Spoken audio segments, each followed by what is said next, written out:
आप सब कैसे हैं। फिर से आज आपसे मिलना हुआ सबसे।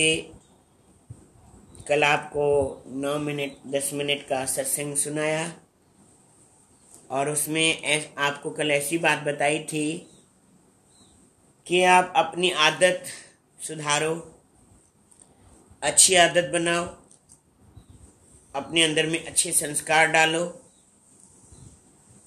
अपने माता पिता का नाम रोशन करो और खूब आगे बढ़ो, तरक्की करो। कल की मेरी यह थी आपको शिक्षा। हमारे शहंशाह साईं एक बात बताते थे। एक संत जी थे, किसी घर में उनका जाना हुआ और वहां रहते थे जाकर के। एक बार उनके घर में, जिनके घर में वो संत जी रहते थे, तो माता गर्भवती थी, उनको बच्चा होने वाला था।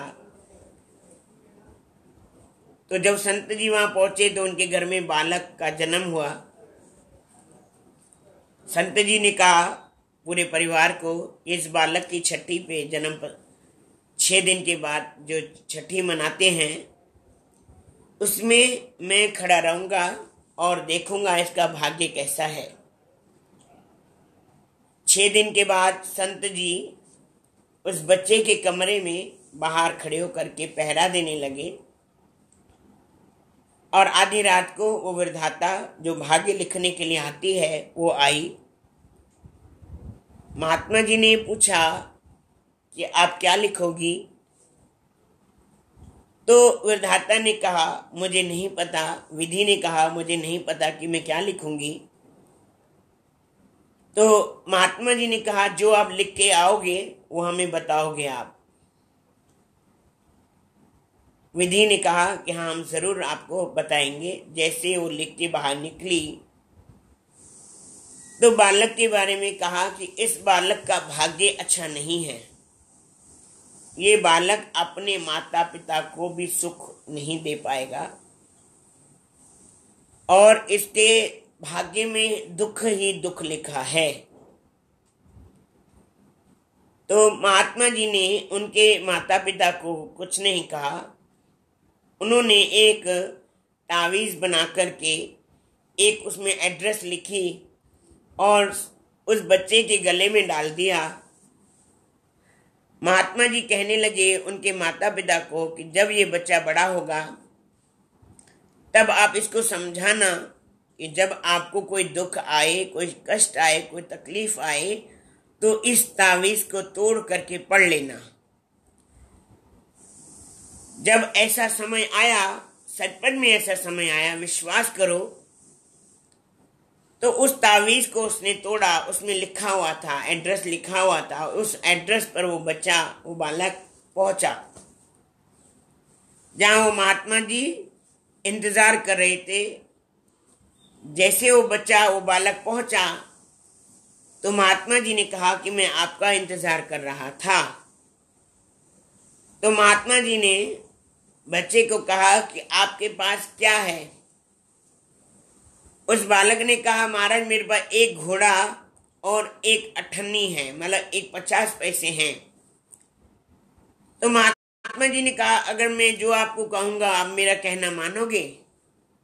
बालक ने कहा महाराज मैं आपकी शरण में आया हूं, आप जो कहोगे वो तो मैं कहना मानूंगा ही।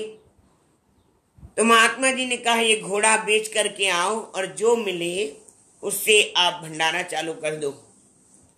विश्वास करोगे दिन रात उन महात्मा के आश्रम पे भंडारे चालू हो गए। घोड़ा बेच के आता, वापस रात को घोड़ा पहुंच जाता, फिर बेच के आता, फिर वापस रात को घोड़ा पहुंच जाता। ऐसे करते करते करते करते बहुत समय हो गया। इस बीच में आपको एक मैं और बात बताता हूं। हमारे शहंशाह साईं किसी प्रेमी से मिले और प्रेमी से पूछा कि आप अपने जेब में कितने पैसे रखते हो? तो उस प्रेमी ने कहा महाराज मैं अपने जेब में 5,000 रुपया रखता हूं। तो महाराज जी ने कहा कि अभी भी आपके जेब में 5,000 रुपए हैं। तो उसने 5,000 रुपया जेब में से निकाल के दिखा दिए, महाराज ये 5,000 मेरे जेब में रहते हैं। पता नहीं एक ऐसा दिन आया, उनकी दुकान में आग लग गई। सारे प्रेमी आग बुझाने में लगे हुए थे। महाराज जी भी गए थे, उस प्रेमी से मिले। तो महाराज जी ने पूछा कि अभी भी आपके जेब में 5,000 रुपए हैं? बोले हाँ महाराज, मैं अभी भी मेरे जेब में 5,000 रुपए हैं। तो महाराज जी ने कहा ये आपका भाग्य है, ये आपका भाग्य है। तो महात्मा ने उस बच्चे को, उस बालक को कहा कि आप जाकर के ये घोड़ा बेच करके आओ और भंडारा चालू कर दो। दिन रात भंडारे चलने लगे। जहां कहां के प्रेमी कहां कहां से वो भंडारा खाने आते थे।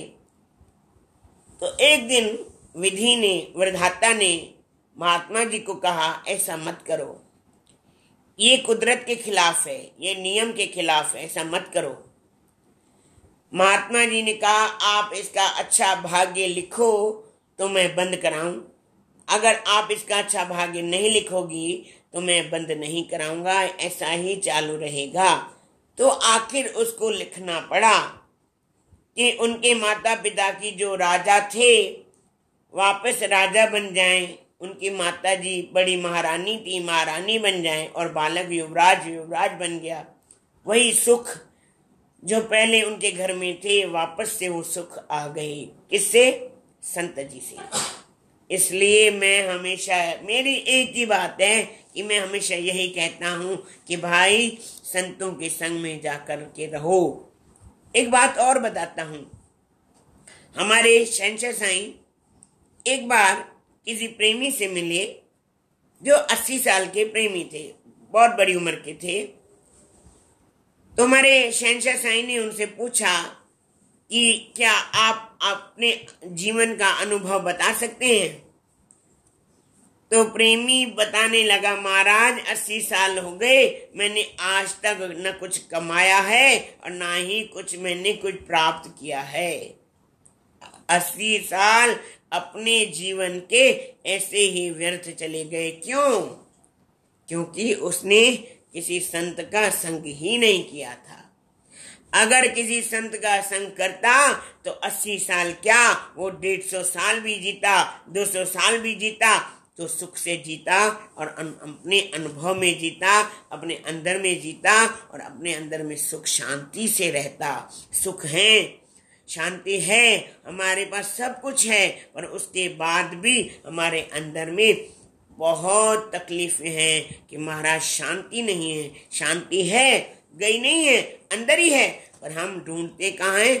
एसी में, फ्रिज में, टीवी में, खाने में, पीने में, होटल में, इधर उधर, या कहीं माताओं के पास जाते हैं, या कोई इधर जाते हैं, या कोई उधर जाते हैं, वहां सुख नहीं है। ये बात लिख लो। सुख आपके अंदर में है, सुख ध्यान में है, सुख भजन में है, सुख कीर्तन में है, सुख नाम सुमरण में है। इसलिए कहते हैं ना, गुरुवाणी में भी गुरु महाराज जी ने लिखा है कि मन बेचे सतगुरु के पास, तिस सेवक के कारज रास। अपने मन को अपने सतगुरु के चरणों में बेच दो, समर्पित कर दो, तो सुख अपने आप ही आ जाएंगे। सुख कहीं दूर है ही नहीं। इसलिए सतगुरु महाराज कहते हैं अपने जीवन को जियो, अच्छा जियो, अपने आप को देखो तो अच्छा देखो, सोच रखो, विचार रखो, शुभ विचार रखो। अपनी नेगेटिव सोच को, अपने नेगेटिव विचारों को, अंदर में नकारात्मक विचारों को बाहर निकाल दो। जैसे अपने घर की गंदगी को हम बाहर निकाल देते हैं, तो हम अपने विचार, जो गंदे विचार हमारे अंदर में हैं, उनको बाहर निकाल दें। अच्छा सोचें, अच्छा विचारें, अच्छा चलें, तो अच्छा ही अच्छा होगा। अगर सच्चे सोचेंगे नहीं, अच्छा सोचेंगे नहीं, अच्छा चलेंगे नहीं, अच्छा करेंगे नहीं, तो अच्छा कैसे होगा? हम सोचते हैं हमारे से कोई भला करे, हम किसी से भला करें या न करें, हमारे साथ कोई अच्छा चले, हम अच्छा चले या न चले, ऐसा नहीं हो सकता है। अगर हम किसी से अच्छा चलेंगे, अगर हम किसी से अच्छा व्यवहार करेंगे, अगर हम किसी से शुभ विचार रखेंगे तो हमारे साथ अच्छा ही होगा। इसलिए मेरी ये बातें, छोटी सी बातें, हमारे शहंशाह साईं की बातें जो मैं आपको बताता हूँ, लोग सुनते हैं, आप लोग सुन भी रहे हैं, इसलिए इन बातों को और भी विचार करके बताओ। जैसे हमारे शहंशाह साईं ने अपने जीवन में क्या नहीं किया। जब शुरू में हमारे शहंशाह साईं बड़ौदा में आए तो पहला जन्मदिन हमारे सदगुरु महाराज का 106 जन्म मनाया। और कैसा मनाया? जिन प्रेमियों ने हमारे सदगुरु महाराज शहंशाह साईं का साथ दिया था, उनसे पूछना कि 106 जब साईं जी का जन्मदिन मनाया था सदगुरु महाराज का, तो उस दिन क्या हुआ था, कैसा मना था। एक महल के आकार में गुरु महाराज ने, हमारे शहंशाह साईं ने सतगुरु महाराज का महल खड़ा कर दिया था। पूरी वारसा से लोग देखने आते थे और इतनी मौज, इतनी आनंद सत्संग की लोग सुनते थे, तो लगता था कि मेरे को सतगुरु महाराज जी की कितनी असीम कृपा है। इसलिए कहता हूँ संतों के संग में लग जाओ, संतों के संग में लग जाओ। अगर जो भी मिलेगा, जहां भी मिलेगा, कुछ भी मिलेगा, श्री रामचरितमानस में गोस्वामी तुलसीदास महाराज जी ने लिखा है कि आपको जो भी मिला है, जब भी मिला है, जहां भी मिला है, वो सतगुरु की कृपा से मिला है। आप श्री रामचरितमानस में पढ़ सकते हैं। अगर आपको जब जेहि जतन जहां जेहि पाई, आप पढ़ सकते हैं। और गोस्वामी तुलसीदास महाराज ने वंदौ गुरुपद, गुरु की वंदना की है, दिल खोल करके वंदना की है, और अपने गुरु के चरणों की खूब वंदना करते हुए उन्होंने कहा ये जीवन मेरे सतगुरु का है, जैसा चाहें वैसा कर सकते हैं। हम भी ऐसा सोचें, अच्छा चले। हमारी यही आपसे विनती है, यही प्रार्थना है। इसलिए हम सत्संग करते हैं कि आप अच्छा चलो, अच्छा सोचो और अपने जीवन को अच्छा बनाओ। अपने अच्छे विचार जो आपके संग में आए। हमारे सदगुरु स्वामी सर्वानंद महाराज जी कहते थे, आप पापी को नहीं, पाप को निकालो, अंदर से गंदगी को बाहर निकालो, पापी को दोष मत दो। दोष हमारा है जो हमने अपने पापों को अंदर भर करके रखा हुआ है। पापी को दोष मत दो, पापी दोषी नहीं है। दोषी कौन है? पाप जिसने अंदर ग्रहण कर। दोष निकालो अंदर से, जितनी गंदगी बाहर निकलेगी उतना आप अच्छे बनते जाओगे। जितना आप अच्छा सोचोगे, जितना अच्छा विचार करोगे, आप उतने अच्छे बनते जाओगे। इसलिए कहता हूँ, आप सुबह उठो, सर्वे भवन्तु सुखिना, सर्वे सन्तु निरामया, सर्वे भद्राणि, कृपा हुए, खूब खूब कृपा हुए। और सतगुरु महाराज जी की आप सब पर कृपा है भी। इसलिए मेरी हाथ जोड़ करके प्रार्थना है कि आप जो भी सुनो और अपने पड़ोस में, अपने आसपास में, अपने वालों को सुख देने के लिए सोचो, अच्छा देने के लिए सोचो। आपके जो अंदर में है, आपके अंदर की भावनाओं के बारे में बताओ, क्योंकि जो आपके साथ है, आपके अंदर में है, भगवान ने, गुरु महाराज ने आपको दे रखा है। तो आप किसी को सुधारो, निकालो नहीं, किसी को बिगाड़ो नहीं, किसी को बदनाम मत करो, और आप सबको अच्छा चलने की कोशिश करो। सतनाम साखी, सतनाम साखी, सतनाम साखी। जिए शहंशाह साईं, जिए शहंशाह साईं, जिए शहंशाह साईं। सतनाम साखी। फिर कल मिलेंगे इस टाइम 8:35 पर। आप भी तैयार रहना, हम भी आपके साथ मिल करके इसी रास्ते पर चलेंगे। धीरे धीरे गुरु महाराज जी की कृपा होगी, खूब आगे बढ़ेंगे, आनंद होगा, मौज होगी। ऐसे नाम की चर्चा भी करते रहेंगे। बोलो सतगुरुदेव भगवान की।